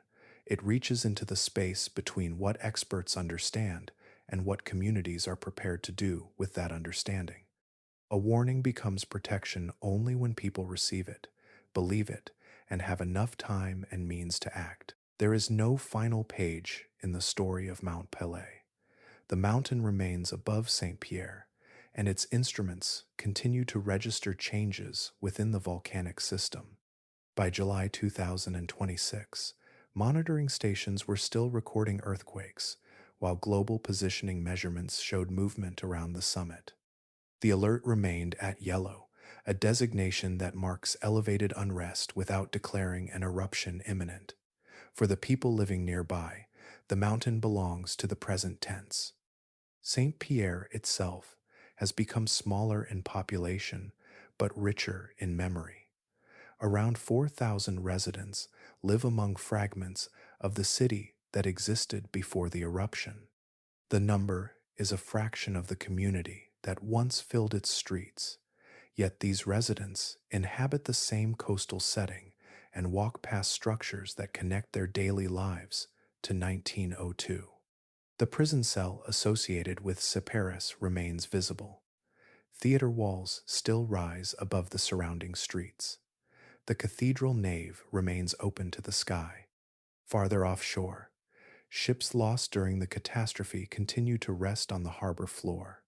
Above them stands a mountain rising about 1,350 meters, which is about 4,429 feet into the Martinican landscape. Its slopes are built from volcanic rock, while deeper inside lies a magmatic system whose present condition can never be observed directly. The crater formed during the Great Eruption remains part of the mountain's shape, a physical record of an event more than 120 years old. Time has changed the town around it without removing the geological setting that made the eruption possible. Much has changed since that morning. Scientists now watch the volcano through networks of instruments that can detect earthquakes, measure changes in the shape of the ground, examine volcanic gases, and track other signs of unrest. Evacuation routes can be prepared before an emergency begins. Government agencies can coordinate warnings across communities, and residents can receive information through communication systems that did not exist for Saint Pierre. The knowledge surrounding volcanic hazards is deeper, broader, and far more precise. The underlying machinery of the island, however, belongs to a much older world.